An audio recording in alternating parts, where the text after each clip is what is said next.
Hi, thanks for coming. I'm going to talk about a project on my collaborators and I did to understand impact of model specification on total evidence dating analyses. We published a paper recently in systematic biology, so there's a lot I don't talk about.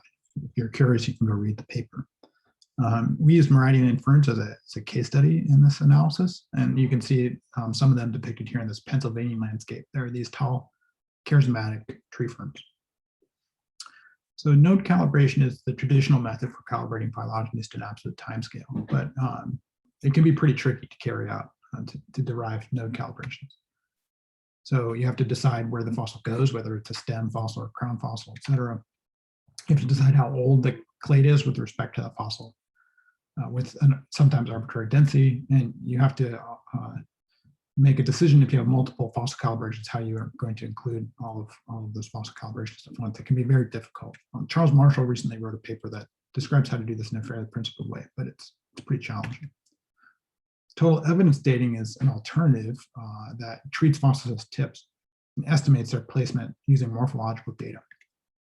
So the position of fossils inferred from the data, the age of the clade that contains the fossil, with respect to the age of the fossil itself is inferred from the data. And if you have multiple fossils, you can include all of them without any problem. This requires us to specify a fairly complex model, both for morphology and for molecules. So we have to say something about how molecules evolve and how rates of molecular evolution vary. We have to do the same thing for the morphology. We have to say how the morphology evolves and how rates of morphological evolution vary. And of course, we have to have a tree that unites both extinct and extant species. So to do an analysis, we have to make a choice in each of these boxes. We have to choose a model, and we have to fit the model. But the choices that we can fill into each of these boxes are numerous, and the impacts of these choices are not well understood. So we explored a bunch of different models. And for the molecular models, we assumed fairly conventional models. So we used GTR plus I plus gamma partitioned, and uncorrelated log normal relaxed clock model. For the morphological clock model, we assumed either that rates of morphological evolution are proportional to rates of molecular evolution, that's a linked model, or alternatively, they're drawn from a separate UCLN model, it's not a linked model. For morphological transition model, we assumed that one model was the NK model, which says rates of transition are the same among all states. Another model, the F81 mixture model, says rates are different among states, and those rates vary among characters. And finally, the plus gamma model allows overall rates to vary according to gamma distribution. Last but not least, we use 5 tree models, most of which are variants of the fossilized birth death model. The simplest fossilized birth death model assumes that speciation rates, extinction rates, and fossilization rates are constant over time. Another model says that the fossilization rates varied among geological epochs. Third model says diversification rates vary among epochs. And finally, the fourth model says everybody varies among epochs. We used a fifth model, a uniform model, as described by Longquist, which says approximately that all sets of node ages are equally likely. We combined all of these models, and we did a whole bunch of other additional models that I'm not going to talk about. And in total, we had 72 model combinations.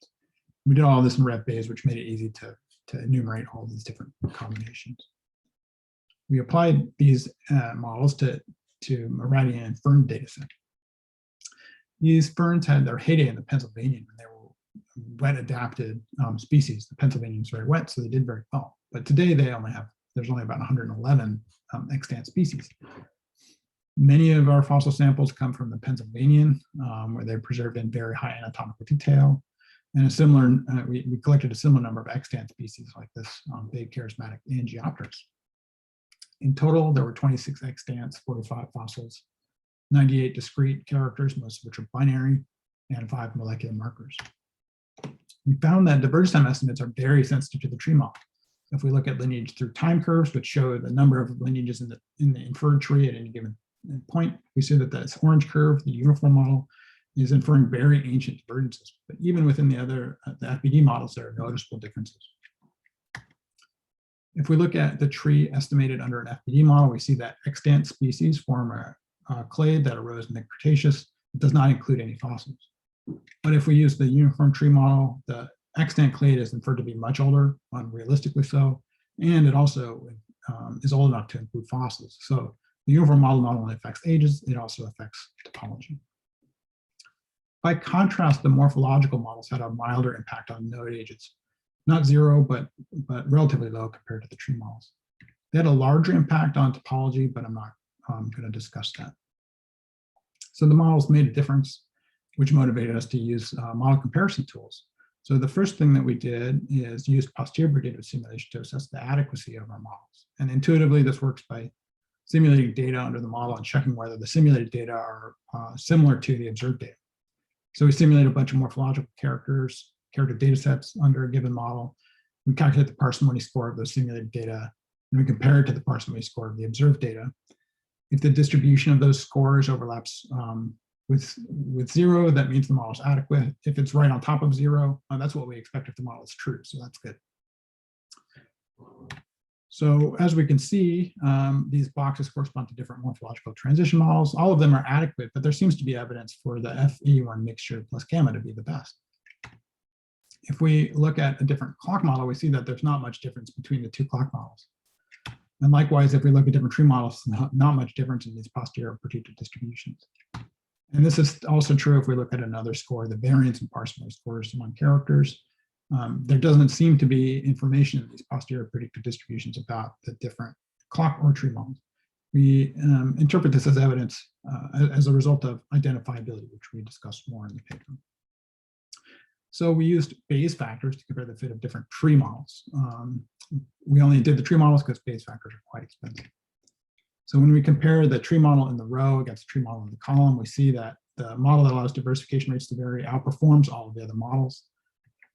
The uniform tree model is outperformed by every other FBD model, which is good because it gave us pretty unrealistic estimates.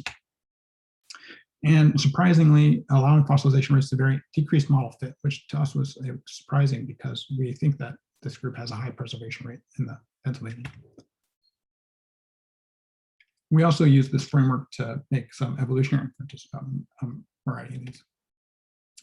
So they were wetland adapted species in the Carboniferous, and we infer that they had a high speciation rate in the Mississippian, which is interesting because that's before they appear in the fossil record. We think that aeridification during the Permian drove high extinction rates. And these patterns are reflected in net diversification rates, which are positive in the Carboniferous, negative in the Permian, and basically zero for the rest of the group's history.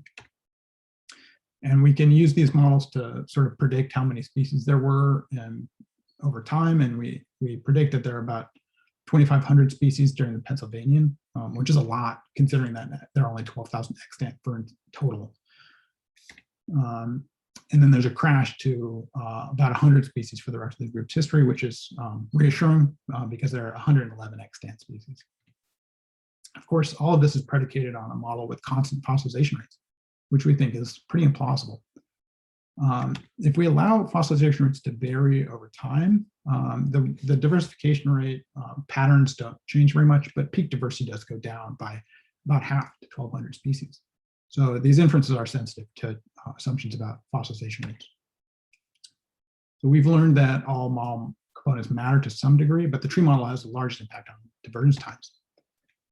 Posterior predictive simulation and Bayes factors allowed us to sort of triangulate sources of discrepancy in a fairly complementary fashion. But Bayes factors counterintuitively seem to favor a model that assumes fossilization rates are constant.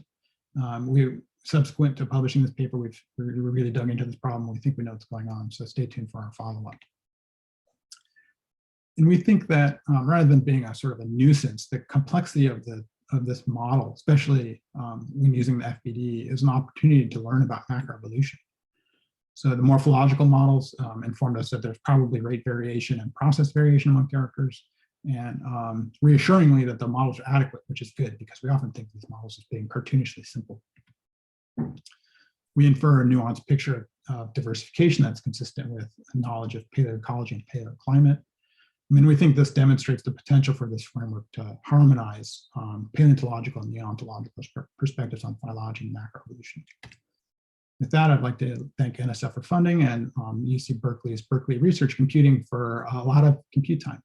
And I'd like to thank you all for listening, and I'll ask for questions. Thank you.